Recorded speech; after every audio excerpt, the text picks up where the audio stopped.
ಕಂದಮ್ಮ, ನೀನಿವತ್ತು ಈ ಮಾತು ಕೇಳಕ್ಕೆ ಬಂದಿದೆಯಾ ಅಂದರೆ ನಿನ್ನ ಹೃದಯದಲ್ಲಿ ಇನ್ನೂ ಯಾರೋ ಒಬ್ಬ ವ್ಯಕ್ತಿ ಜೀವಂತವಾಗಿದ್ದಾರೆ. ನಮ್ಮನ್ನು ಬಿಟ್ಟೋದ ವ್ಯಕ್ತಿ ಮತ್ತೆ ಬರ್ತಾರೆ, ಮತ್ತೆ ಮೆಸೇಜ್ ಮಾಡ್ತಾರೆ ಅಂತ ದಿನ ಫೋನ್ ನೋಡ್ತಾ ಕೂತ್ಕೊಂಡಿದೆಯಾ ಅಲ್ವಾ? ಫ್ರೆಂಡು, ಹೊರ್ಗಡೆ ಎಲ್ಲರ ಜೊತೆನೂ ನಗ್ತಾ ಇರ್ತೀಯ, ಆದರೆ ಮನಸ್ಸೊಳಗಡೆ ತುಂಬ ನೋವಿದೆ. ಯಾರ ಜೊತೆನೂ ಹೇಳೋಕ್ಕಾಗ್ತಾ ಇಲ್ಲ. ಮನಸ್ಸಲ್ಲಿ ಒಂದೇ ಪ್ರಶ್ನೆ ಕಾಡ್ತಾ ಇದೆ, ಯಾಕೆ ನಮ್ಮನ್ನೇ ಸುಮ್ಮನೆ ಬಿಟ್ಟೋಗ್ಬಿಟ್ರು ಅಂತ.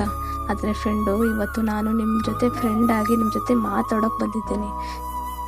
ಫ್ರೆಂಡು, ನೀನು ಎಷ್ಟು ಅಂತ ಕಾಯ್ತಾ ಕೂತ್ಕೊಂಡಿದ್ದೆ ಹೇಳು? ಅವರ ಒಂದು ಕಾಲ್ಗೆ, ಒಂದು ಮೆಸೇಜ್ಗೆ, ಒಂದು ಸಾರಿಗೋಸ್ಕರ ನೀನು ಅವ್ರ DP ನೋಡ್ತೀಯಾ, ಲಾಸ್ಟ್ ಸೀನ್ ನೋಡ್ತೀಯಾ, ಆನ್ಲೈನ್ ಇದ್ದರೂ ನಿನಗೆ ರಿಪ್ಲೈ ಮಾಡಲ್ಲ. ಫ್ರೆಂಡು, ನಿನ್ನ ಮನಸ್ಸು ಇನ್ನೂ ಅದೇ ಭ್ರಮೆಯಲ್ಲಿದೆ. ಅವ್ರು ಬ್ಯುಸಿ ಇರಬಹುದೇನೋ, ಅವ್ರಿಗೆ ಈಗೋ ಅನ್ನೋದು ಇರ್ಬೋದೇನೋ. ಒಂದಿನ ಅರ್ಥ ಮಾಡಿಕೊಂಡು, ನಾನು ಹೇಳಿದ್ದನ್ನೆಲ್ಲ ಅರ್ಥ ಮಾಡಿಕೊಂಡು ವಾಪಸ್ ಬರ್ತಾರೆ ಅಂತ ನೀನು ವೇಟ್ ಮಾಡ್ತಿದ್ದೀಯ. ಆದರೆ ಫ್ರೆಂಡು, ಒಂದು ಸತ್ಯ ಹೇಳ್ತೀನಿ ಕೇಳು. ಯಾರೇ ಒಬ್ಬ ವ್ಯಕ್ತಿ ನೀವು ಮತ್ತು ನಿಮ್ಮ ಪ್ರೀತಿ ಇಂಪಾರ್ಟೆಂಟ್ ಆಗಿದ್ದರೆ ನಿಮ್ಮನ್ನು ಬಿಟ್ಟು ಹೋಗ್ತಿರ್ಲಿಲ್ಲ. ಹಾಗೆ ನಿಮ್ಮ ಜೊತೆ ವಾಪಸ್ ಬರೋಕ್ಕೆ ಏನೇನೋ ರೀಸನ್ ಹೇಳ್ತಿರ್ಲಿಲ್ಲ. ಏನೇ ತೊಂದರೆ ಇದ್ದರೂ ನಿಮ್ಮ ಜೊತೆ ಬರಬೇಕು ಅಂದರೆ ಬರೋರು ಬರ್ತಾರೆ.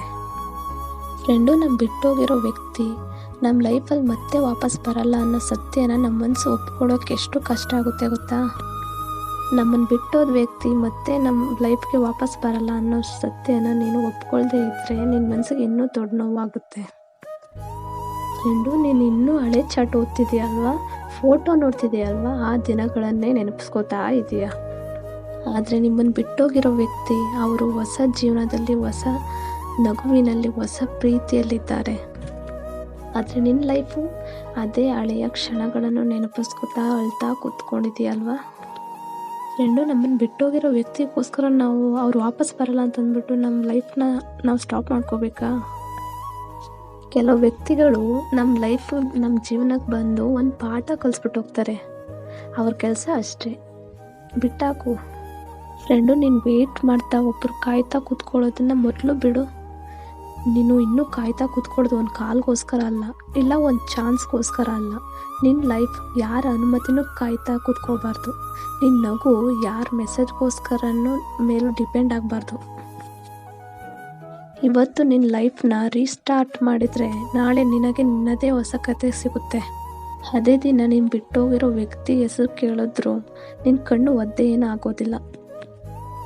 ನಿನಗಿದೊಂದು ಮಾತು ಇಂಪಾರ್ಟೆಂಟು ಫ್ರೆಂಡು. ನೀನು ಬಿಟ್ಟೋಗಿರೋ ವ್ಯಕ್ತಿ ಮತ್ತೆ ಬರದೇ ಇರೋ, ನಿನ್ನ ಲೈಫ್ಗೆ ಮತ್ತೆ ಬರದೇ ಇರೋ ಪರ್ಸನ್ ಅಂತೂ ಅಲ್ಲ. ಹಾಗಂತ ನಿನ್ನ ಹಾರ್ಟನ್ನು ನೀನೇ ಓಪನ್ ಇಟ್ಕೊಂಡ್ರೆ ಅವರಿಗಾಗಿ ಕಾಯೋದು ನಿನ್ನ ಸೆಲ್ಫ್ ರೆಸ್ಪೆಕ್ಟ್ಗೆ ಮಾಡಿದ ದ್ರೋಹ ಆಗುತ್ತೆ. ಫ್ರೆಂಡು, ನೀನು ಯಾರಿಗೂ ಆಪ್ಷನ್ ಆಗಬಾರ್ದು, ನೀನು ಪ್ರಿಯಾರಿಟಿ ಆಗಬೇಕು. ಇಂದು ಒಂದು ತೀರ್ಮಾನ ಮಾಡ್ಕೊ ಫ್ರೆಂಡು. ನಿಮ್ಮನ್ನು ಬಿಟ್ಟೋಗಿರೋ ವ್ಯಕ್ತಿ ಮತ್ತೆ ನಿಮ್ಮ ಲೈಫ್ಗೆ ವಾಪಸ್ ಬರಲ್ಲ ಅನ್ನೋ ಸತ್ಯನ ನಿನ್ನ ಮನಸ್ಸಲ್ಲಿ ಒಪ್ಕೋ. ಅದು ನಿನ್ನ ಸೋಲಂತೂ ಅಲ್ಲ, ಅದು ನಿನ್ನ ಬಿಡುಗಡೆ. ಅವರು ಹೋದ ಕ್ಷಣದಲ್ಲೇ ನಿನ್ನ ಜೀವನ ಏನು ನಿಂತಿಲ್ಲ. ನಿನ್ನ ಜೀವನ ಇವಾಗ ಶುರುವಾಗ್ತಿದೆ. ಮುಂದೆ ನೀನು ಯಾರಿಗೋಸ್ಕರ ಕಾಯ್ತಾ ಕೂತ್ಕೊಳ್ಳೋದಲ್ಲ. ನಿನ್ನ ಲೈಫ್ ಬಗ್ಗೆ ಸ್ವಲ್ಪ ಗಮನ ಕೊಡು. ನೀನು ಮತ್ತೆ ಪ್ರೀತಿಸ್ಬಹುದು, ನೀನು ಮತ್ತೆ ನಗಬಹುದು, ನೀನು ಮತ್ತೆ ಬದುಕಿ ತೋರಿಸ್ಬಹುದು. ಒಬ್ಬ ವ್ಯಕ್ತಿ ನಮ್ಮನ್ನು ಬಿಟ್ಟೋದ್ರು ಅಂತ ನಿನ್ನ ಕತೆ ಏನು ಮುಗಿಯೋದಿಲ್ಲ ಫ್ರೆಂಡು. ಅದು ನಿನ್ನ ಹೊಸ ಅಧ್ಯಾಯಕ್ಕೆ ದಾರಿ ಮಾಡಿಕೊಡ್ತಾ ಇದೆ ಅಷ್ಟೇ.